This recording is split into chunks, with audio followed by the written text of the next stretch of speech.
In this video, I wanted to sort of carry along the same lines of what I was doing last week by looking at what one of the first introductions we may have experienced when researching what an INFJ is. I decided to use one of the websites I used a lot when I first found out about being an INFJ, Truity, and I came across a video that they used to go into a little bit more detail about what an INFJ is. I thought we could watch it together and break it down as we go. INFJ is one of the 16 personality types created by myers-briggs. First up, it's Caroline Briggs and Isabel Myers. There are two people involved, two women. It is also known as the counselor. Or advocate, another one that I've seen quite a lot, often called the advocate. INFJ stands for introverted, intuitive, feeling, judging.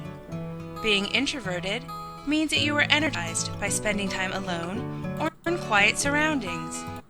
Yeah, that point's quite true. Being introverted does mean that we gain our energy from being alone. Doesn't mean that we hate people, it just means that, we'll be energized by spending time by ourselves, unlike extroverts, they're more likely to be energized by spending time with other people. And that you prefer to focus internally on your own thoughts and impressions. That can be true to a certain extent, but we do definitely also, I know as an INFJ, because we've got FE second, we are very interested in other people too.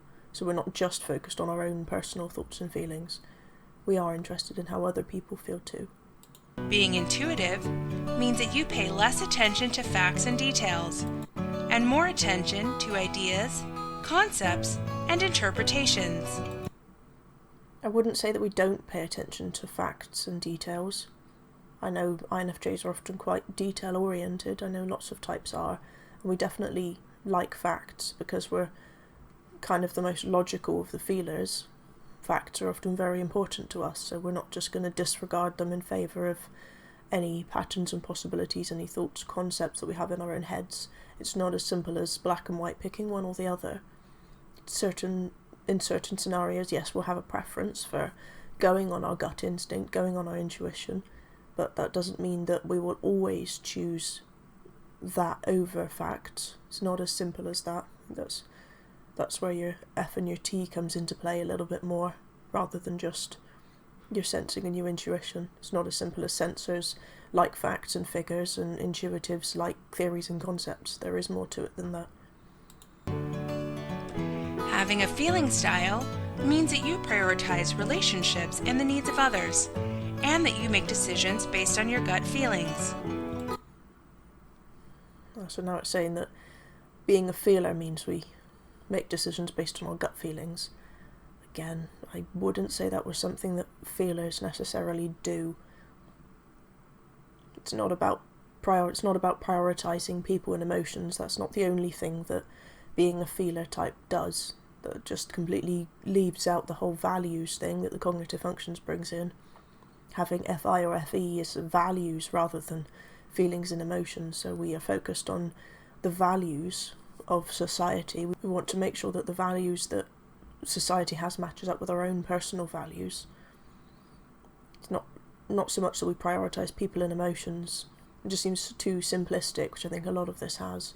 It's very, very oversimplified, which can be great for a first start. You don't want to go straight in really deep with all the cognitive functions and the shadow functions and what they all mean and the difference between extroverted and introverted functions. It might be nice just to have a vague overview, but for a lot of people this is where they stop. They think that because we're intuitive we don't care about facts, and because we're feeling types we only care about people and their emotions. And it's never that simple.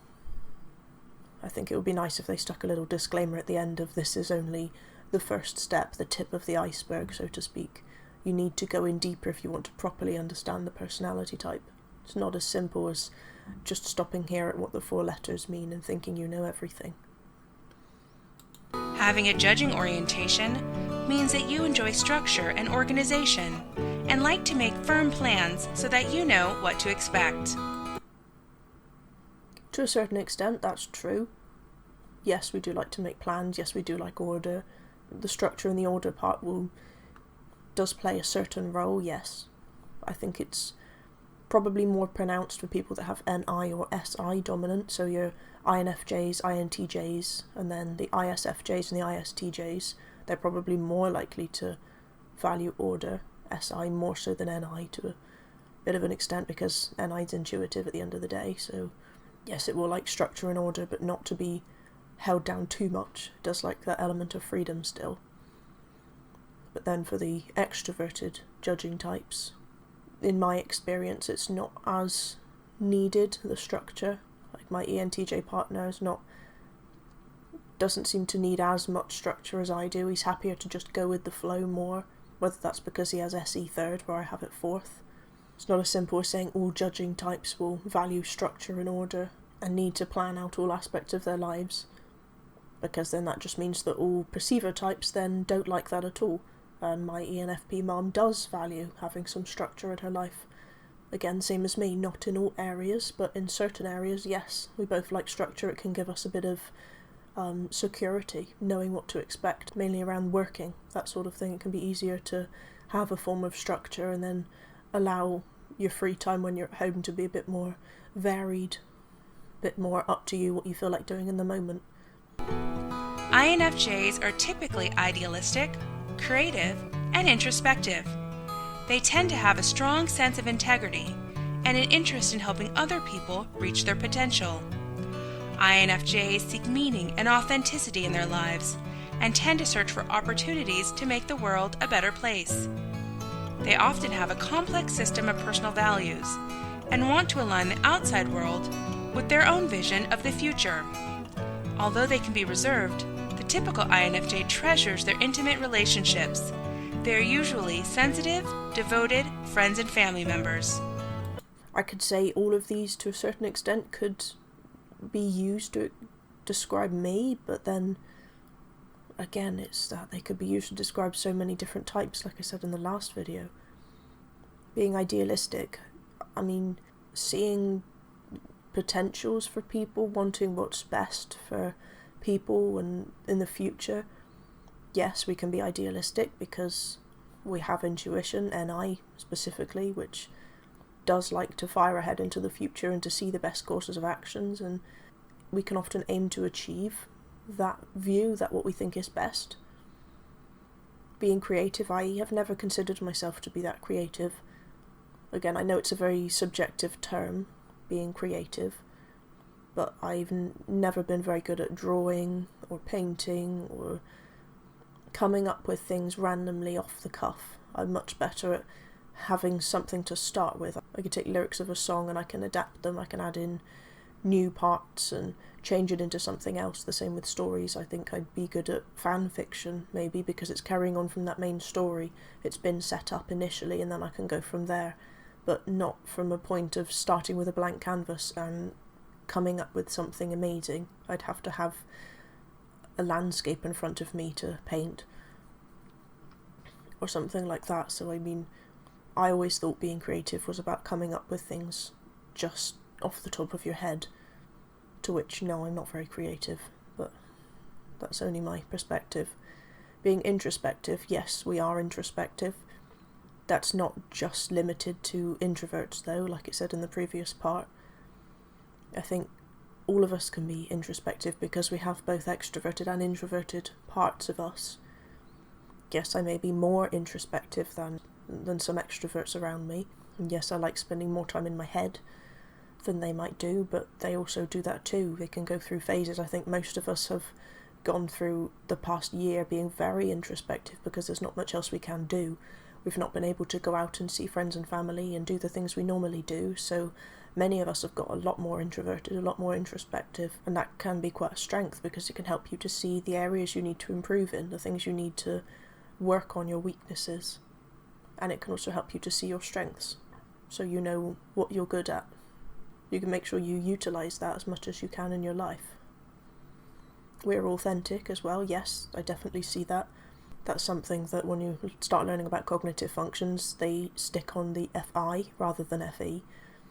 We're supposed to be, people with FE are supposed to be quite inauthentic because we can change who we are and become social chameleons. Depending on the situation, we can adapt, but I don't see that as being inauthentic. I see that as using certain parts of me that I think will fit best in a scenario and then keeping the other parts to myself. I don't think that's being inauthentic as such, it's just only showing one part, which I think, to be fair, all of us do at some point in our lives. We don't share every single part of ourselves with everybody, but I know we do highly value people who are authentic, and we can often read pretty quickly into people that are not being authentic, whether they're lying to us, lying to themselves, just not being honest for whatever reason. We're often very good at picking up on that too. The next point, yes, we can be quite reserved. That probably comes more from the being introverted. But then that's around people we don't know that well. As it said, people we do know better, we can be quite open and fairly extroverted. I know I can be quite talkative around my family. Maybe that's why we're known as the most extroverted introverts. Around people we don't know, I, for one, definitely am not. I don't tend to talk much at all unless spoken to, because most of it's small talk, and I don't find that easy to do at all. Sort of run out of questions after, hi, how are you, how's your week been, nice weather, and then I don't really know what else to ask. So yeah, the reserved part we definitely can be. And the last one is devoted. Yes, we are definitely very devoted to the ones we love and care about. I know I would do anything for my family, for the ones I love. But again, just looking at those 6 words they've come up with, you wouldn't be able to distinguish what was different about an INFJ compared to any other type by just looking at those 6. You could be describing most people. I'm sure everybody thinks they're devoted to their friends and family. A lot of people have, like I've said, become very introspective at the moment, and probably reserved too, because we haven't been exercising our social skills muscles for the past year pretty much, so I'm sure everybody's going to be fairly reserved going out and talking to strangers again. It's not something we're used to anymore. Everybody likes to think they're authentic, everybody's creative in their own ways, and everybody can be quite idealistic, thinking of the future and the potentials and what they can achieve with their lives, what other people can achieve. That's something that we can all do. Yeah, anyway, moving on. INFJ is the least common type in the US population, comprising just 2% of adults. INFJs like careers that allow them to use their creativity and work in concert with their values to make the world a better place. They often choose humanitarian careers, including counseling, healthcare, education, and religious work. INFJs may also be found in the social or biological sciences, investigating the laws of the universe and the human condition. Some INFJs enjoy working with language, as writers, editors, or librarians. I've definitely seen these careers suggested to me on all of the websites about INFJs. Anything that will help you on your quest to help other people, which I do know is a big thing for INFJs. We do really value helping others and helping them to become their best selves, giving them the tools they need. I like to refer back to the idiom of you give a man a fish and you can feed him for a day, or you teach him to fish and he can be fed for the rest of his life. That's how I see the career I'd want to have, of teaching other people the skills they need so they can help themselves. I don't want to be the one that holds their hand, I want to be the one that gives them the skills they need so they can go off into the world by themselves and not need me anymore. I guess things like counselling and therapy can definitely do that for people. I know a lot of us are very interested in psychology. Maybe that's where the counselling comes in. Things like healthcare can be a good idea, but it can also be difficult for us highly sensitive people as well, because of the times where you can't help people. I guess just like with counselling, when people don't want to help themselves, it can be really difficult because you just have to sit and watch them suffer. You can only give them the tools they need, but you can't make them do it. Another idiom for you. You can lead a horse to water, but you can't make it drink. That could be a struggle for us in counselling. With healthcare, it can often fall on you. You think it's your fault if you can't save someone. If there aren't the resources available or the education available to know how to cure somebody or how to save them from whatever illness or condition they have, then it can feel like your fault. So that could be a good one, but it could also be quite a difficult one for us. As with education and religion, education, well, I know I absolutely love researching. If I could get paid to just research all the time, then I'd be incredibly happy. Religion, I've seen pop up quite a lot. People suggest it could be a good place for us to go. more down the guru side, I'd say, yeah, we sort of do become a bit of a wealth of knowledge for other people. So we could be a sort of spiritual leader of some kind, I guess. As for biology, again, I'd link that in with counselling and healthcare. It could be very good, very interesting. We love to find out how things work, or the ins and outs of things. So it would be very fascinating for us. But on the same stretch, it could be difficult when you learn about there's all these diseases that we don't know how to cure. So all these things like a tiny little change in a cell causes it to mutate to become cancer, and then you see what happens to people just from one tiny weeny little thing that's so seemingly simple to understand but so complex to actually cure. Social science, well, I did a criminology degree, so I'll definitely agree with that one. Or psychology, sociology, criminology. It's learning about people, which again, we do find very fascinating. I know it's a fascinating subject for me. I love to people watch, just understand and see people's interactions with each other, not to judge or anything, just because it's interesting to me. I like to see how other people see the world. I almost want to see inside their minds, to see how their outlook on life is different to my own, because I find it fascinating. And the last one is probably the most often suggested career path for INFJs, writing. Again, as I've said, I could probably do fan fiction, but I don't think I've got the skills to write. I know I'm better at writing than I am speaking most of the time. That's why I started off with scripts for my videos. It's easier to get across what I'm trying to say and to put it across in an eloquent manner without fumbling over my words. So, yeah, it could be easier to go down the writing route, but I don't think I'd enjoy writing books as such. Maybe non-fiction if I was helping people with things I've learned, but yeah, I massively enjoy reading, so shame that's not a career path either. But anyway, we'll move on. While others choose careers in the arts. In their personal lives, INFJs are concerned with living authentically, in harmony with their values, and building close, intimate relationships with others. INFJs may initially seem reserved or aloof, but once they have made a connection with another person, they tend to be loyal and committed. Yeah, as I was saying earlier, yeah, we can come across as quite shy initially. I know so many times in school I was called stuck up just because I was a bit shy. And if someone would ask me a question, I'd be happy to answer it, but I wouldn't ever start conversations. And kids being kids would just assume that meant I was stuck up and I thought I was better than everybody else. It was only the people that actually bothered to take the time to get to know me realised that I was just shy, just not that great with talking to people. I've got better as I've grown up, but I was painfully shy in school.